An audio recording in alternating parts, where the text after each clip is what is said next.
Allah subhanahu wa ta'ala in the Quran said, قَدْ نَعْلَمُ إِنَّهُ لَيَحْزُنُكَ الَّذِي يَقُولُونَ فَإِنَّهُمْ لَا يُكَذِّبُونَكَ وَلَكِنَّ الظَّالِمِينَ بِآيَاتِ اللَّهِ يَجْحَدُونَ.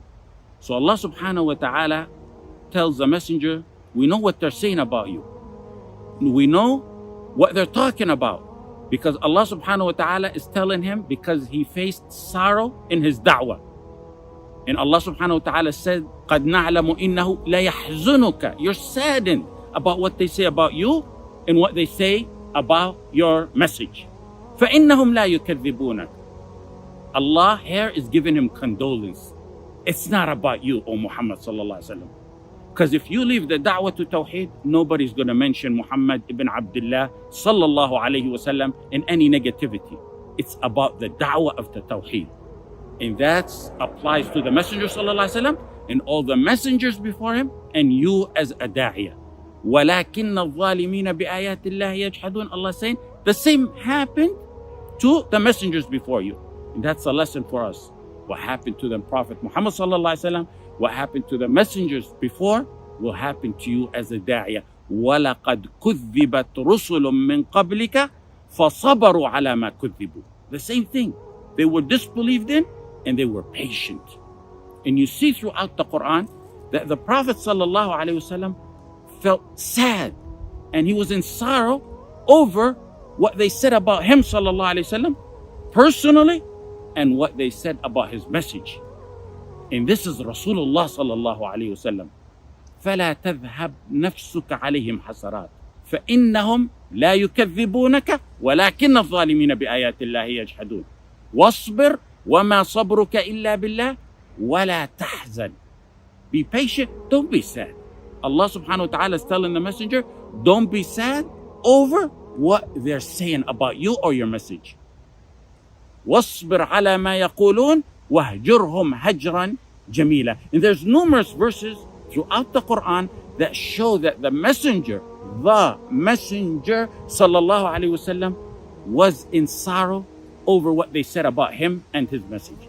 So yes, it may be normal to be sad sometimes about that which is said, but there's no room to take a detour on this path. This is Rasulullah sallallahu alaihi wasallam. The angel Jibreel descended upon him. He received revelation from Allah. Water sprung from his fingers. He went to Sidratul Muntaha. Yet, he was saddened over that which was said. That's a lesson for all of us. That you may be sad at times, but there's no room for you to change courses in this path. You remain firm. Look at disbelievers. Some of them have a goal of wealth.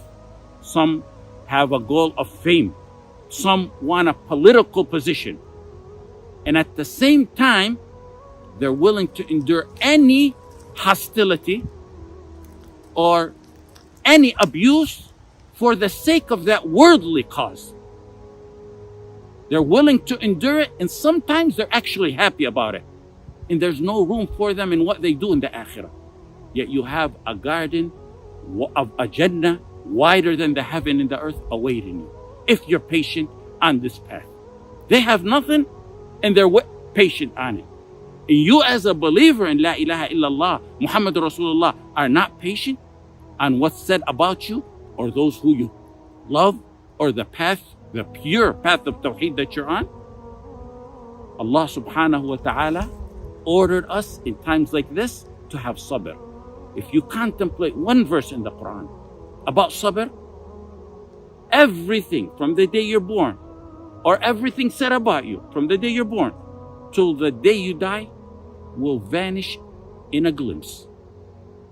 When you remember and contemplate, Allah subhanahu wa ta'ala said, Salamun alaykum bima sabartum. Everything said about you, everything that harmed you in this dunya, it vanishes within a millisecond when you contemplate that verse, when you imagine the angels in Jannah greeting you, Salam, come in. Why? Bima sabartum. Because you had patience. And Allah subhanahu wa ta'ala said in the Quran, this is the path. It's eminent that this is going to happen. This is actually the least of what happens in our path. لتبلون في أموالكم وأنفسكم ولتسمعن من الذين أوتوا الكتاب من قبلكم ومن الذين أشركوا أذى كثيرا. The verse starts with 3 affirmations. لتبلون, lam in a noon, and a qasam. 3 linguistic affirmations that this is going to happen. What's going to happen? لتبلون في أموالكم. You're going to be tested with your wealth. وأنفسكم, in your bodies, in your physical beings. Another affirmation, and an important one, ولا تسمعن من الذين أوتوا الكتاب من قبلكم ومن الذين أشركوا أذى كثيرا. You're going to hear from the people of the book, and you're going to hear from the mushrikeen أذى, and like that is the murji'ah, and like that is the munafiqeen, and like that is the modernists. لا تسمعن أذى كثيرا. So Allah subhanahu wa ta'ala said, وَإِن تَصْبِرُوا وَتَتَّقُوا فَإِنَّ ذَلِكَ مِنْ عَزْمِ الْأُمُورِ.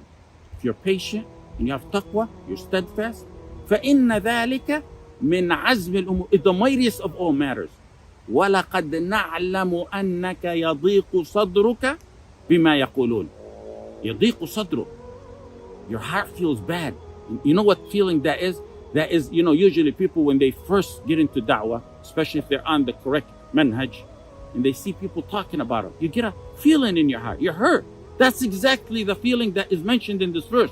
وَلَقَدْ نَعْلَمُ أَنَّكَ يَضِيقُ صَدْرُكَ بِمَا يَقُولُونَ. So what's the solution, Ya Allah? The previous verse said, وَإِن تَصْبِرُوا وَتَتَّقُوا. This one said, وَلَقَدْ نَعْلَمُ أَنَّكَ يَضِيقُ صَدْرُكَ بِمَا يَقُولُونَ. What's the solution, Ya Allah? فَسَبِّحْ بِحَمْدِ رَبِّكَ وَكُن مِّنَ السَّاجِدِينَ. Do tasbih. Keep your tongue fresh with the dhikr and dua of Allah at all times. And when you feel bad, you feel sorrow, head to salah. وَكُن مِّنَ السَّاجِدِينَ. And explain to Allah subhanahu wa ta'ala what you feel and what you endure. When you stand up out of that sujood, that proper sujood that's mentioned in that verse, you will stand up to the whole world against you. One time a righteous man was asked, said, you want to know what people are saying about you? He said, I don't really care. He said, I'm going to die and they're going to die. I'm going to be questioned before Allah alone, and they're going to be questioned before Allah alone. So the point is to only please Allah subhanahu wa ta'ala, because you will never be able to please the creation.